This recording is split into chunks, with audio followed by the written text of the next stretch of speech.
Saluti grandi persone di Campomarino, Italia.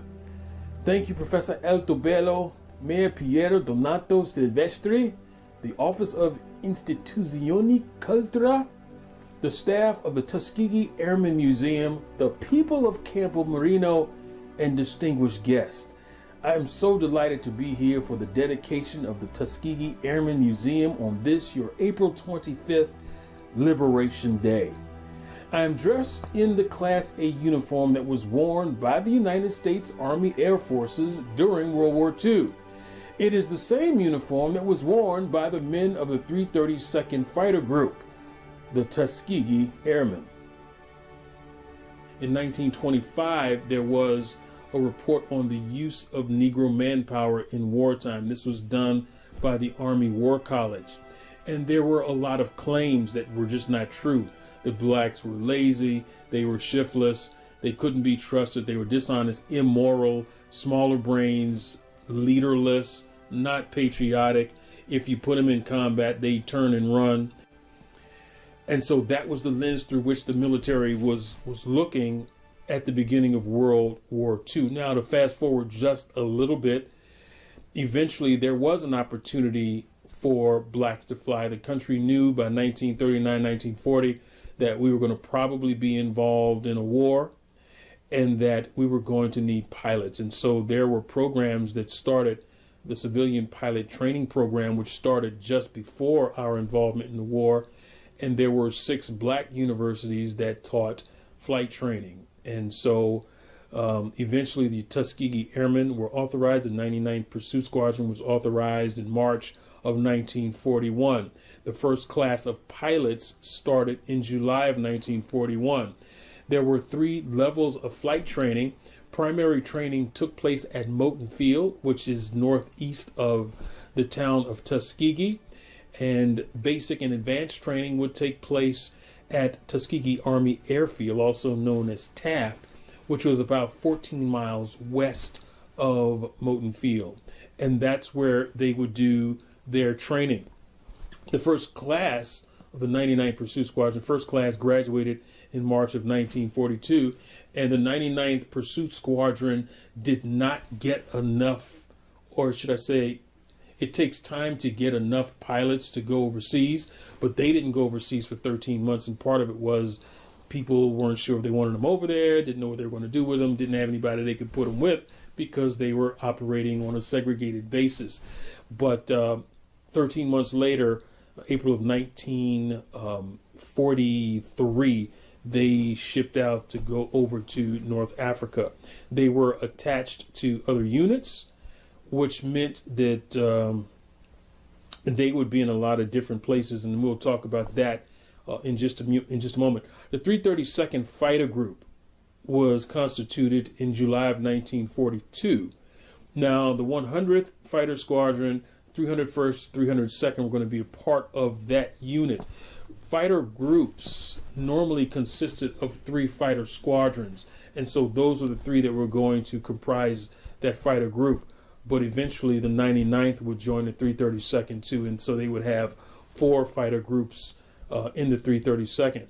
The 99th arrived in Italy in October of 1943, and as I said, it was attached to other fighter groups, and the 332nd left for Italy in January of 1942.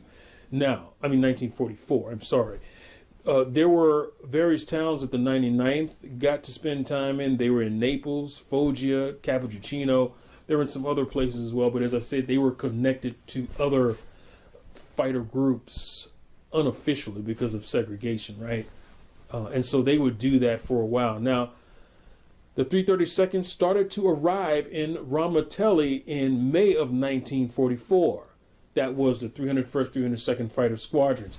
The 100th arrived in June at Ramatelli, and then in July, the 99th got to Ramatelli. So there, all 4 squadrons were at Ramatelli, and they spent the majority of their time from there pretty much to the end of the war. And I think at some point they ended up going to Cattolica. Now, there was another group of Tuskegee Airmen that most people are not familiar with. Everybody's familiar with the fighter pilots, but there were a group of pilots that were training to fly the B-25 Mitchell, which was a 2-engine medium bomber. These were going to be bomber pilots and bomber crews. And they were going to go into the Pacific and fight against the Japanese. While they were training, the war did end, however, but their claim to fame is something that's called the Freeman Field Incident. Now, Freeman Field was the base that they were stationed, and the commander wanted to enforce segregation. Now, according to regulations, those pilots were officers, and the officers were allowed to go into the officers' club. But the commander didn't want that to happen, and he tried to classify them as trainees, although at that point they were full-fledged officers. So those guys went into the officers' club. I think at first it was about 60 of those guys who were arrested, and then the commander wrote up a document that said essentially that you will adhere and agree with these terms of segregation, and they would not do it. And 101 of those guys were arrested. They were confined to their barracks, and then they were flown to Kentucky, where they were all put under arrest. This is 101 American officers, and they were going to be court-martialed. The black press got a hold of it, and people started to find out what was going on. The NAACP got involved, and I think those guys got off. Well, I know they got off, but I think one may have gotten fined for striking an officer, something like that. But what we see in that example is they were non-violently protesting for their civil rights. And 20 years later, that would be the driving factor behind much of the American civil rights, the modern day American civil rights here in the United States. It would be a non-violent type of protest. And many of those Tuskegee Airmen would go on to be leaders, and certainly leaders in the fight for civil rights here in the United States. Now, what was the legacy of the Tuskegee Airmen? Well, the Pittsburgh Courier, which was a black newspaper, coined a theme, a term, the Double V campaign, which meant fighting fascism overseas and fighting racism at home. Unfortunately, a lot of those Tuskegee Airmen who came back home to the same struggles that they left. Colonel Alexander Jefferson, and he's a lot of his films on YouTube. He talked about coming down the gangplank. He said there was a white corporal with a sign that said blacks over here, whites over there. And Colonel Jefferson has some pretty choice words is how he describes it. I'm not going to use them here, but you can imagine what he said, and that's what a lot of them came home to. But the Tuskegee Airmen proved once and for all that the findings of the 1925 War College Report were wrong, and the Tuskegee Airmen, as well as other blacks who fought in the United States military during World War II, blew those accusations right out of the water. For every black pilot in the United States, whether it is private, commercial, or military, owes a debt of gratitude to the Tuskegee Airmen. The Tuskegee Airmen opened those doors of opportunity, actually kicked those doors off the hinges for so many others to walk through, and you've got individuals now who are in those places.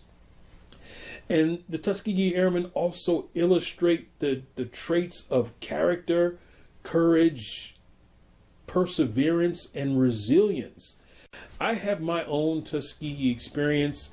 There were 992 aviators who earned their wings, but there were also 14,000 or so non-aviators. And those were the other people, the mechanics, the armorers, the supply individuals, the air traffic controllers, everybody who had anything to do with the program are considered Tuskegee Airmen. And guess what?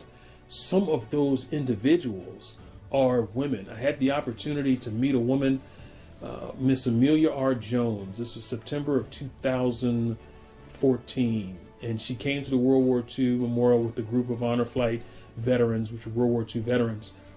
And I just happened to be at the right place in the right time, started asking questions. It turns out she was a Tuskegee Airman. She didn't know it, but when we met her, she was in hospice. But before she passed, 1 year, 2 weeks after I met her, she was inducted. She was inducted to the Tuskegee Airmen Incorporated. She got her red jacket and all that stuff, and she lived another year and 2 weeks after that. And also, I've had the pleasure to meet, as I said, so many Tuskegee Airmen, but one in particular is General Charles McGee. And I can call on him anytime and talk to him about anything Tuskegee Airmen and, flight tactics and techniques. And he's 101 years old. And he's still sharp. And I sometimes listen to people say, hey, you know what? I wish I had an opportunity to meet a Tuskegee Airman. And I think about how blessed I really am, because I have met so many. And I have recorded a lot of my interactions with them. Thank you so much, Professor Altobello, the Office of Istituzioni Cultura, for allowing me to be here.